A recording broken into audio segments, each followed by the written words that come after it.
With Atlantis and the United States on the edge of all-out war, will the Man of Steel be forced to make a decision that he can't take back? Well, let's hop into the pages of Action Comics issue number 1034 and find out together, shall we? So then, picking up from where the last issue left off, a group of Mongols henchmen that were currently being held captive by the Atlanteans had managed to sneak out and infiltrate the Fortress of Solitude. Their ultimate goal was to turn the screws on Thao-La, Mongol's brand new sleeper agent within the Superman camp and Kryptonian refugee in her own right. The Goon Squad assumed that they would just move right on in and do their dirty business. What they were not expecting, though, was Lois Lane with a gun.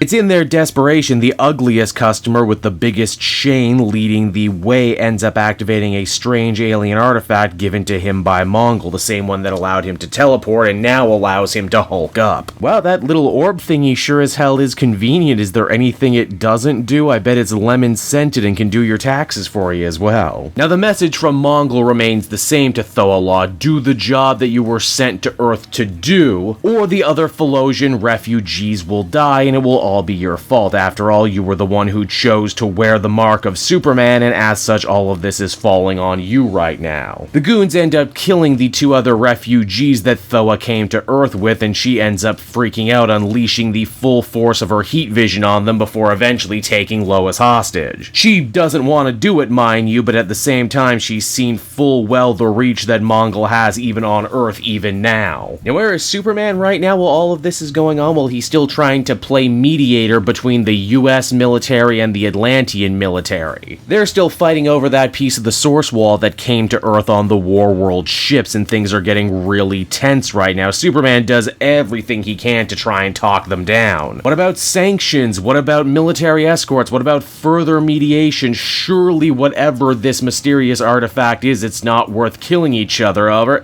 Well, G.I. Joe feels that it absolutely is, because the Americans end up shooting first. Superman, selfless hero that he is, gets in the way and tanks the shot, making sure that no life is lost on either side of the battle, but it's right around here the Man of Steel really starts to get pissed. It's like he's the only adult in a room full of children desperately telling them not to put their hands on the hot stove, and yet despite him they keep trying to put their hands on the hot stove. It's because of this Superman ends up doing something admittedly brash and something he doesn't do all the time, and that is actively get involved in an international incident. First off, in a very clever scene, Superman uses his ice breath to create a giant wall of frozen water, making it so the two armies can't take any pot shots at each other. And then he flies on down to Atlantis to take the piece of the source wall for himself in a very, hey, if I take this away from you, then you can't fight over it anymore, right? Aquaman was already waiting in the chamber where the piece of the source wall was being held, and he admits that he's surprised. He thought if anyone was going to try and steal it, it would be Batman, not Superman. Also, despite Superman's humanitarian aspirations, Arthur says that this will ultimately end up having ripple effects and changing the relationship between the two men. Hell, even Kara and John have to wonder if Superman did the right thing in this situation. After all, he always taught them to lead by example, and that if you exert too much will over humanity, well, you kind of look like a tyrant and people start to get scared of you. Superman may have stopped a war today, but it's very clear that this isn't the last they're going to hear of this, and there's a good chance that they may have made more enemies today than friends. Of course, they're going to have to table that conundrum for a little bit, as it's around this time they end up cluing into the trouble over at the Fortress of Solitude. By the time Superman and his family end up getting there, they find a bunch of dead aliens. Thao-La hasn't hurt Lois yet, but she does have to keep her as a hostage, as it may be the only way she's going to actually be able to complete her mission and defeat Superman. It's on that note right there the comic actually comes to a close. And so that was Action Comics number 1034, everybody, and I gotta say, I did actually end up enjoying this issue much more than the one that preceded it. Philip Kennedy Johnson actually does give us some rather interesting ideas to chew on. In fact, I can very easily see how Superman getting involved in an international incident between two superpowers may very well explain how in the other book Superman leaves Earth for a bit. Narratively speaking, I'm a huge fan when characters do the wrong thing for the right reasons, and this is definitely one of those situations right here. In fact, after this story, Superman and Thao-La actually have more in common in that regard than they did before. She's also doing bad things for the good reason of trying to save her people when no one else will. Overall, I think I'd give this one a 7.5 out of 10. I don't know if it's exciting as Superman and the Authority, or as interesting as Superman Son of Kal-El, but it is deeply compelling as a series of Superman stories goes, and it adds to the overall actually pretty great tapestry of Superman stories being told at DC Comics right now. Hey there everyone, it's your pal Cape Joel again, and if you're seeing my face right now, that means you watched to the end of the video, and I'll always be grateful for that. Retention helps in this crazy YouTube game, and so does becoming a patron.